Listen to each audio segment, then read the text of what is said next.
Hi, Lone Mountain friends. Good afternoon. It's Teacher Bernadette here. I thought I would share with you some fun activities that you could do at home that will also help to strengthen your little muscles, called your fine motor development. And these are the same muscles that you're going to be using for drawing and doing artwork and coloring and eventually writing letters. So first, I went on a little hunt in my neighborhood for fun things to cut. And here's one of the things that I picked up. It's a little vine with lots of leaves on it. Now, I bet you have a bunch of these in your neighborhood too. And I got my child safety scissors, and I'm just gonna have fun snipping all these little leaves off. Snip, snip, snip, snip. Maybe I'll even cut a leaf in half. I'm being careful and I'm looking at what I'm doing, but I get to snip all these off. And it's super fun. Then I have these little tiny leaves, and if you want, friends, you could glue those onto a piece of paper. You know what, or not, you could just get some practice cutting off all these little leaves. And you can find these anywhere, usually kind of poking out of a fence. Another thing that I picked up is sour grass. Did you recognize this? Whenever there's a flower, I like to smell it. It smells really sweet. And grown-ups, the more sensory activities you can build, the more sensory elements you can build into an activity, the better. Guess what? This is kind of a weed in my yard. So I'm just gonna cut it up too. Boop, boop, boop. I'm gonna cut it into little tiny pieces. Now, adults, what I did to protect my table was I just took a paper bag, one of these paper bags that they're having everybody use, and I just cut around the bottom, flattened it out, and it made a nice little protective covering for me. You know what else, friends? These little flowers are very soft. They're kind of fun to hold on to and pull apart and rip apart. And it's fun to just examine a flower really up close. See what all the little parts are about. Maybe count how many petals. How many petals on this flower? 1, 2, 3, 4, 5. What else did I get? I got some rosemary. This is an herb. It grows just about everywhere. And wow, this has a powerful, powerful smell. I think I'm gonna give this rosemary a little haircut. Yeah, I'm gonna cut it up into little pieces. Again, friends, you could save this for something else. You could even save it for your dinner, probably. Or you could just have fun giving it a little haircut. It feels kind of neat too. It's a little bit spiky. And then one last thing I found was some ice plant, and this is a bloom from an ice plant, and this is really soft on my fingers. There are way too many petals on here to count, but I might just pluck them away. These might look pretty glued onto a piece of paper. They're a very nice, brilliant color. Or I could cut these too. Snip, snip, snip. Now, if you have some green space where you live, you could go outside and you could give the grass a haircut. Or if you have a bush that's kind of out of control, you could enlist your children to do a little snip, snip, snip. All right, it's a little bit more fun than just cutting on the paper, right? Okay, I'm gonna put all of these things that I found in my neighborhood away. I'm gonna get out something else. This is some dough I made this morning. This is called salt dough. The only thing that's in it is flour, salt, and water. Now the fun thing about this kind of dough is that you can bake it on a really low heat at 250, and then it becomes hard, and then you can paint it. So let's see. Everybody knows that squeezing the dough is really good for your little muscles, and you can shape it into different things. And if you don't even have any Play-Doh tools at home, guess what?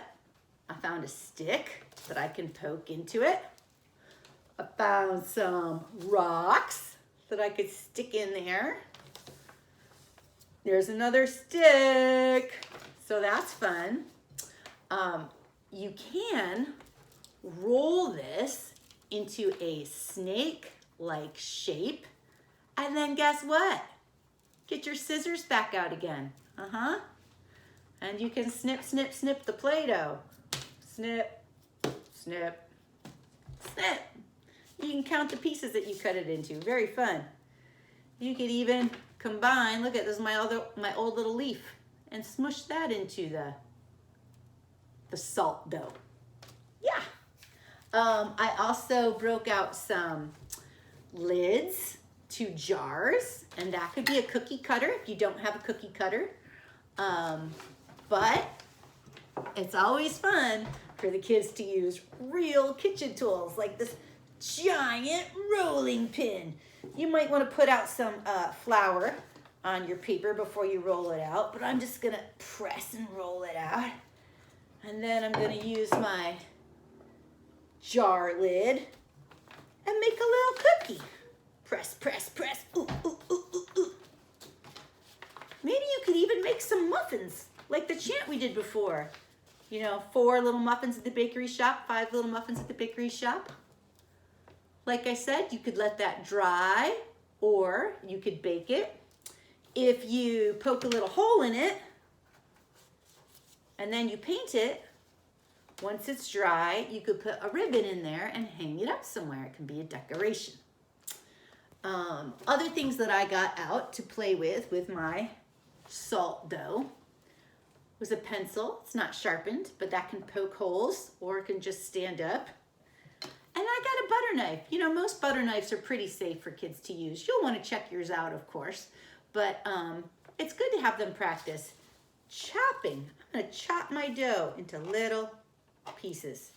And it's always fun to build a little bit of math in there. Maybe I'll roll something out and I'll say, could you cut it in half? And have them cut it and see what they think half is. And you could talk about that. Half means 2 equal parts, parts that are the same. All right, so that's salt dough, and I'll include the recipe down below, but it's so simple. Now I made something else. I made some spaghetti noodles. Now I know you might want to hold on to your spaghetti noodles right now, but if you think you have enough to spare, you could probably cook a few, and it's kind of a fun sensory activity, right? It's a little bit sticky. I put a little bit of oil on it, and I also put a little bit of coloring on it. See, mine are like this blue-green color. But hey, you can pull it apart. Whoop! You can, of course, use the scissors on it and chop it into little pieces. You could do a little measuring. See, can you find the longest piece of spaghetti? Let's see. Is yours as long as mine, or is yours longer? And that's kind of like the beginning of measuring. Seeing which one is the longest. Oh, this is shorter, this is longer, but I think this one is the shortest. But you can pull it apart. I'm not done yet, friends. I have some other things that are fun for fine motor practice. Anybody have any of these at home? Tongs? They're pretty fun to lift things up. You can lift up your spaghetti. You could try to lift up your Play-Doh. What about the little leaves that you cut? And you could get another bowl and have them move them from bowl to bowl. You could make some kind of crazy stew with all this. Sometimes you can put toys in the spaghetti and have them try and save the toys from the worms or the snakes. There's so many things you can do, friends, once you get going. I also just looked in my bathroom for things that might be fun. and I found some Q-tips, and I found some of these cotton pads, and those are also maybe a little bit more challenging to pick up with the tongs. Yeah, and of course the Q-tips could also be used in the dough. The list goes on and on. I also found this masher, which is fun. I thought maybe at the end I'd try and mash the spaghetti. Do you think that's a good idea? Smush. It's pretty fun. Potato mashers also make a really interesting pattern on the dough. And you can also use these for painting, friends. But I'm getting way ahead of myself. Fine motor activities.